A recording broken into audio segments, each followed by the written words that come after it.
Hello, hello, hello.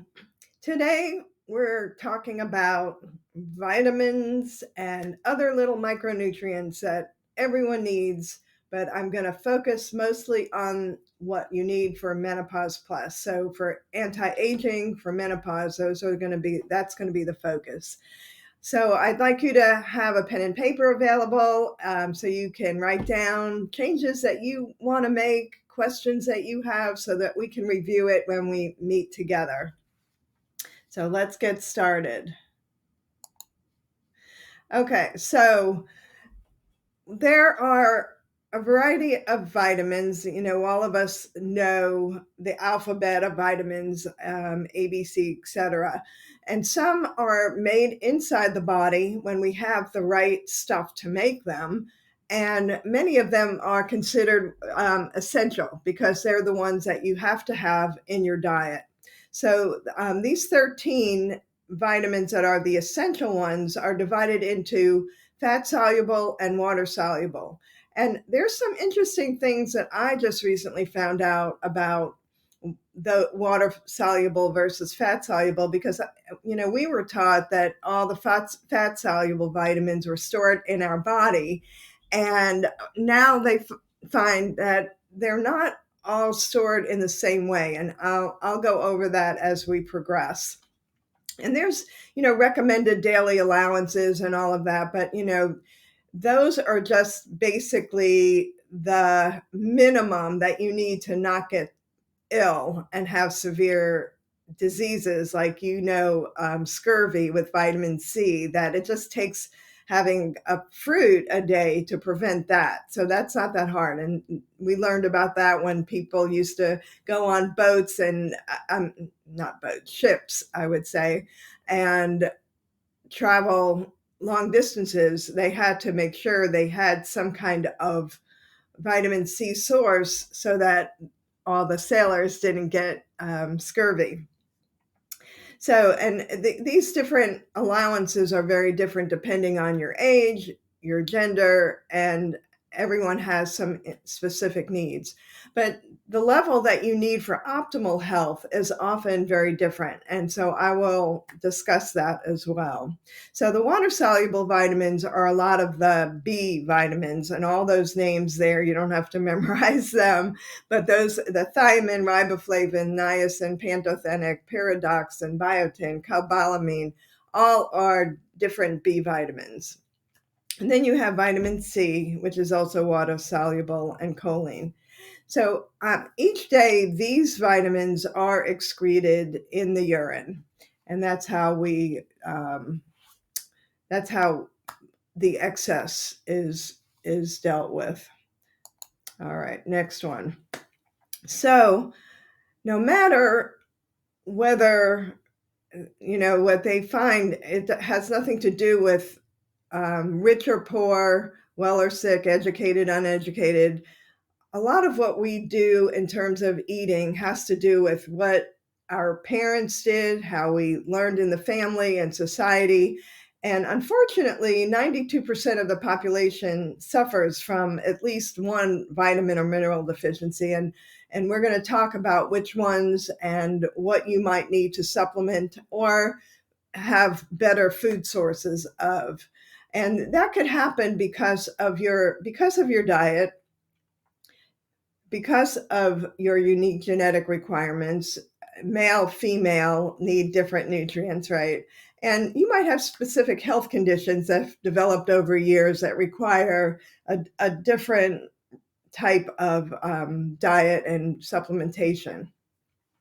So the medication, this is something that I really believe strongly that we wouldn't need hardly any medications if these things were addressed when we were younger. So, of course, the earlier we start, the better off we are. So we as women in our 50s, 60s, 70s, hopefully we can teach the younger generation to eat better and have less need for medications and be healthier. That's kind of what I hope.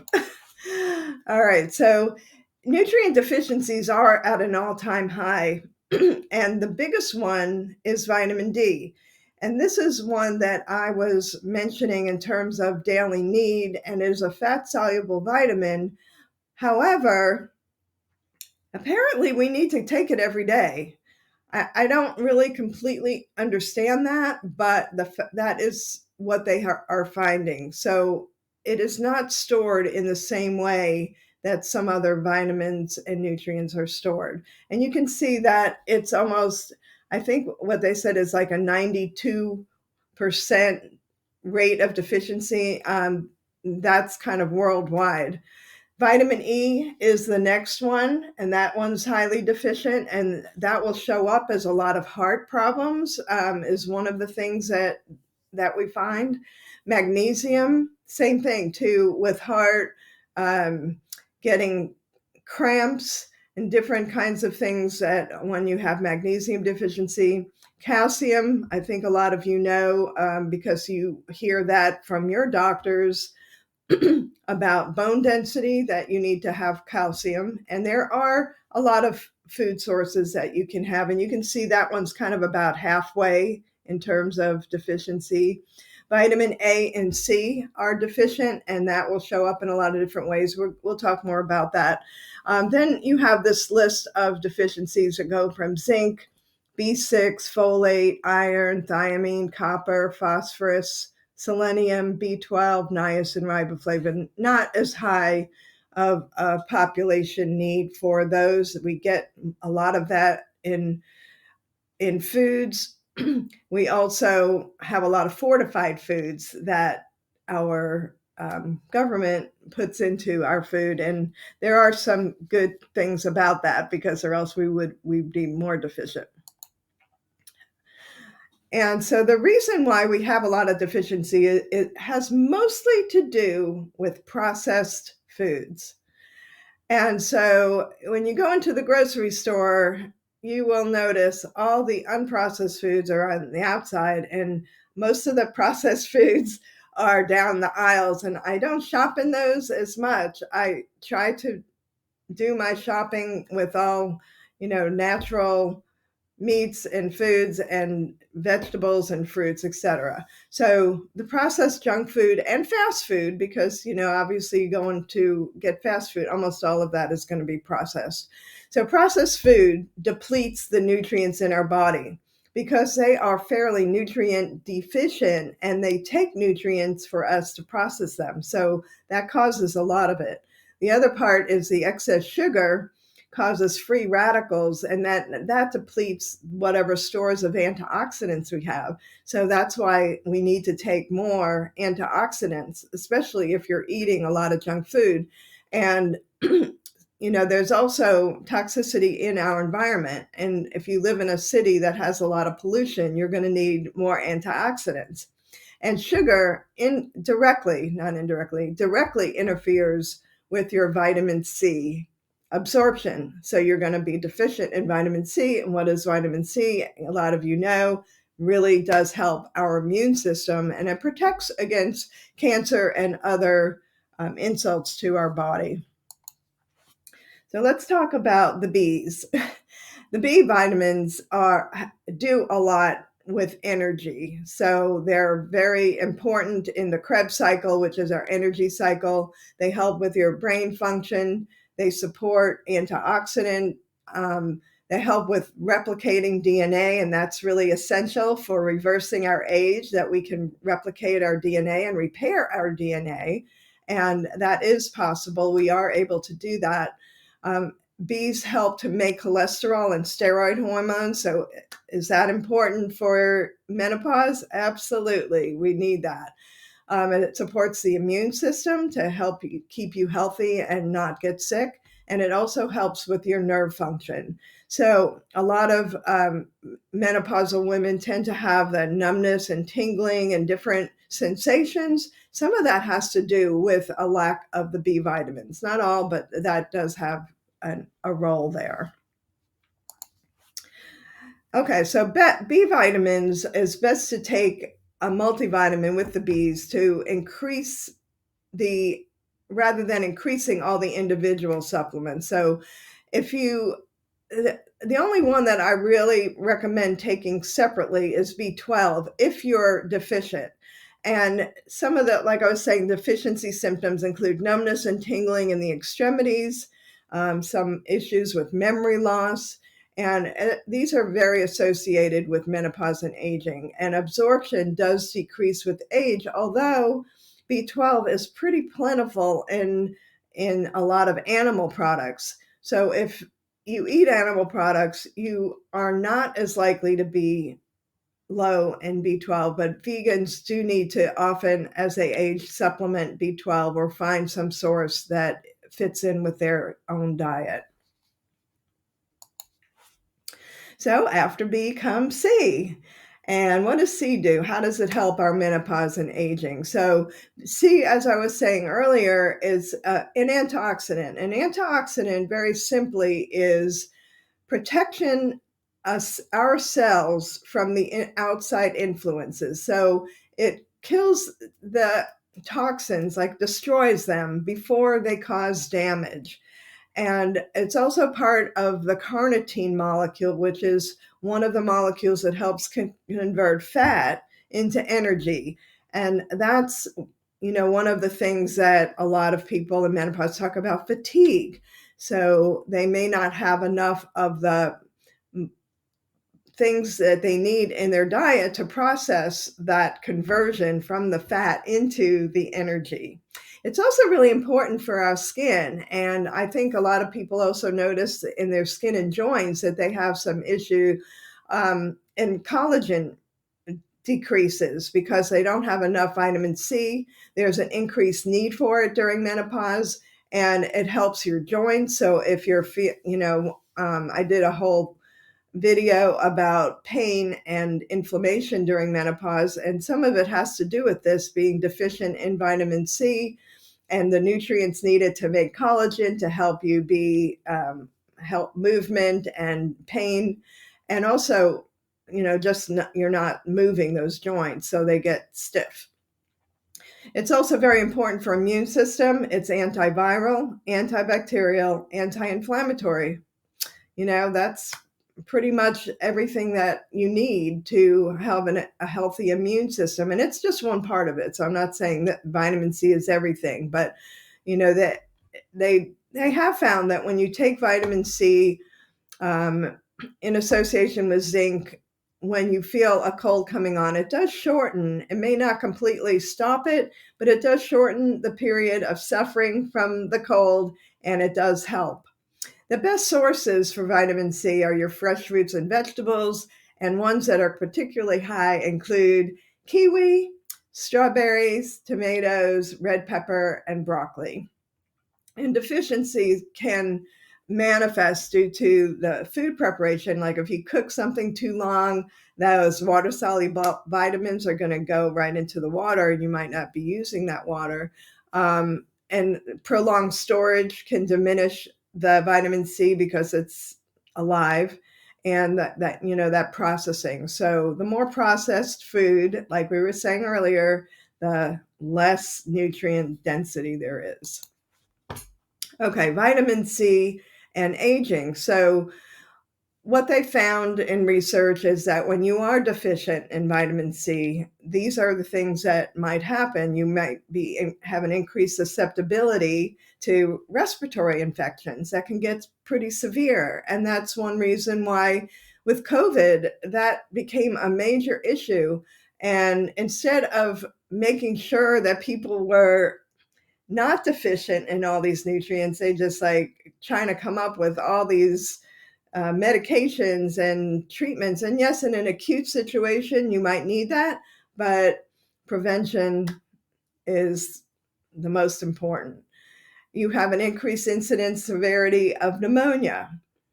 You have age-induced impairment of your whole general immune system.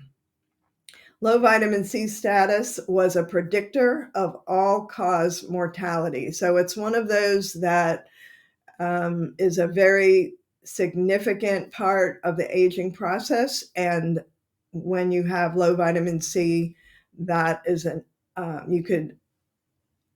you are more susceptible to any kind of degenerative condition, is what they're saying. So when you're sick, eat more vitamin C fruits and vegetables, or take a C supplement rather than drinking too much orange juice, more than 1 cup, because the juice has a very high sugar content, and that's going to contradict the benefit of the vitamin C. So you're better off eating it in fruit and having that so it doesn't all go into your system at one time as sugar. And I know I hear people say, "Oh, I've been drinking orange juice all day and I don't feel any better." Well, that's why. That's not the best way to get your vitamin C. Okay, so even more important than C is D, and they're both very important. So, but the vitamin D is particularly important for menopause for its many different functions. And there are a lot of holistic doctors that I follow that use vitamin D levels as the best marker for your overall health and well-being. And the optimal level for when you do a blood test is over 60. And this is different than a lot of doctors have typically counseled their patients, because they were looking at it to be over 20 to 40 and then 40 to 60. And now they're finding that over 60 actually helps to prevent against a lot of breast and other cancers, help improve your immune function, build the bone health, cardiovascular support, inflammatory support, and so much more. So when I first got mine tested quite a few years ago, I was like, I think it was like 8, something like 8 to 12. And I used to get sick all the time. I had migraine headaches during my early part of my menopause. And I found out about this during my worst menopause and was able to start taking increased D. And I noticed that my symptoms just kind of improved over time. It was actually pretty amazing. So these are the most important functions. It's a hormone precursor, enhance your immune system, helps reduce inflammation, 83% reduction in breast cancer when the levels are over 60. There's still a reduction at the lower level, but this 83% is at that level. And it helps prevent bone loss with osteopenia, osteoporosis, helps your heart, supports the emotional well-being, prevents diabetes, which that's something fairly new they're finding, and it prevents depression. So depression is a very common symptom in menopause, and one of the major reasons is the vitamin D deficiency. So most women who have menopause symptoms probably need more vitamin D. And I recommend personally starting with 5,000 IU per day. And I've noticed that most of my patients have been taking 1 to 2,000 and thinking they're taking plenty.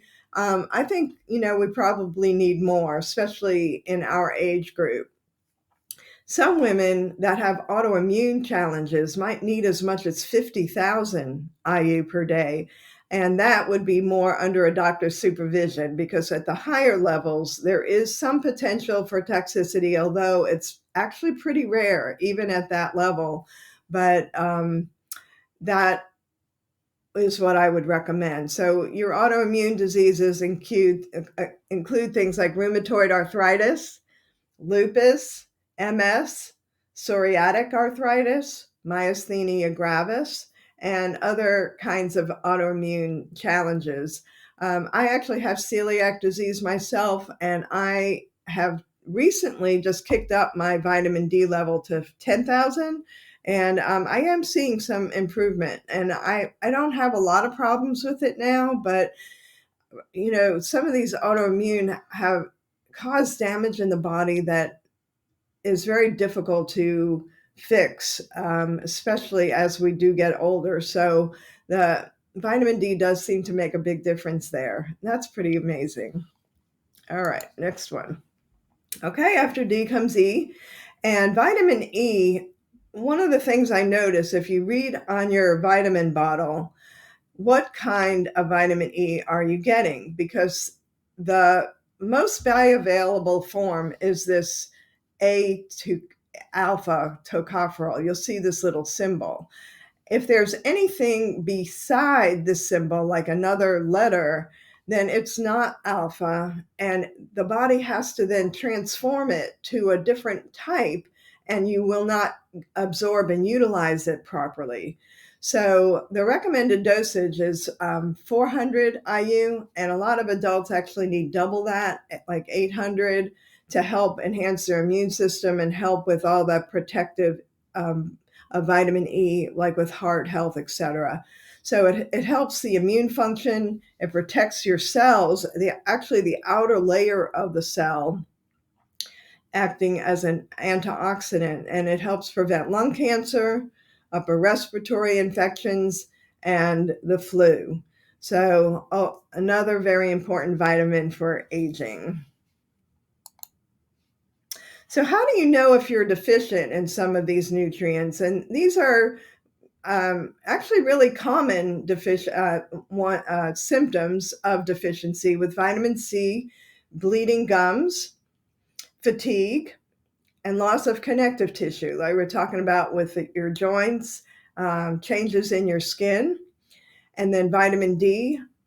This one is very interesting too, that low back pain can be a symptom of vitamin D deficiency. That's something new that I actually learned. Asthma, especially asthma that has developed later in your life. Depression, low immune system, and increased menopausal symptoms from hormone deficiencies. So when your estrogen levels are really low, you probably have a very low vitamin D level. B1, irritable, excessive thinking, nightmares, horizontal ridges on the nails. You'll see it. It'll be like ridges. B2 and B3, cracked heels are very common. Chapped lips, where nothing seems to help. Bloodshot eyes, cracked corners on your mouth. B6, you might notice some redness around the nose area. Biotin, your nails may be brittle and break very easily. B12, fissures on the tongue can be caused by B12 deficiency. Vitamin A, night vision, you might have a loss of night vision, very hard to drive at night. Red bumps on your skin and very dry skin is an indicator. And vitamin E, like we were saying about the heart, angina is a pain in the heart, not necessarily a heart attack, but it is pain associated with a weakness in the heart muscle, and you'll also have other muscle weaknesses. Okay, I'm going to go over some of the other nutrients other than the vitamins, like zinc. Is very important for the immune system. I mentioned earlier that vitamin C and zinc together seem to really help. It prevents pneumonia in aging, and it's important that we supplement that, and that I recommend just having a good multivitamin mineral. Personally, I prefer that you get a whole food type of vitamin mineral, or that you make sure that like we were saying with the vitamin E, if it has the wrong form of vitamin E in it, you probably don't want to take that because it's not very good quality. That's one way that I can tell. So the other very important thing I wanted to talk about is that acid reducing drugs, which are given to so many people, and women start developing a lot of digestive issues, upper digestion issues, and they start taking acid reducing drugs. They're called proton pump inhibitors.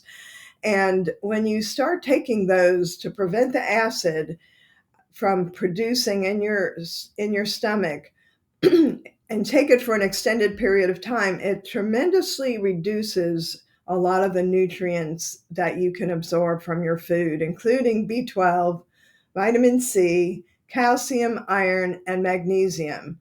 And since these nutrients are already somewhat deficient as we age, this is just a really another way that they get depleted in people, and I see this all the time in practice. People are on these things for years, and they're really only designed for as a temporary fix. They were never designed to be used long term. So if you have that, that's something that we need to talk about and work on other ways of dealing with these digestive issues besides having to be on these antacid medications. And the other thing is the processed and junk food. We talked a little bit about this, and sugar also it causes an increase in the bad estrogen. There are different types of estrogen, and some estrogen that gets produced when we eat a lot of sugar, it wreaks a lot of havoc and causes increased pain, fibroids, polycystic ovary syndrome, and others. And it's not just pure sugar, although that's the main culprit, but we're talking about simple carbs. So white bread, white flour, white sugar. And the more you eat of that, the sicker and more difficult it will be for you to maintain a healthy nutrient level and health in your own body. So that's it for the vitamin mineral module. A lot of information. I'm just going to summarize. So the most common deficiencies include D, E, magnesium, calcium, vitamin A, vitamin C, in that order. And in menopause and aging, vitamin D is found to be the most important nutrient because of its role as a hormone precursor in inflammation and immune function, heart issues, and so much more. So, I recommend that vitamin D levels are over 60 nanograms per deciliter. That's the measure that will be on your blood test. You also want to pay a lot of attention to your diet in terms of sugar, eating sugar and white flour, etc., and also in taking the antacids or any kind of acid inhibitor that interferes with a lot of the nutrients and can cause severe deficiencies in your body. So I'm going to there's a short quiz that follows this, and I want you to write down any changes that you want to make and any questions that you have, and let's get healthy.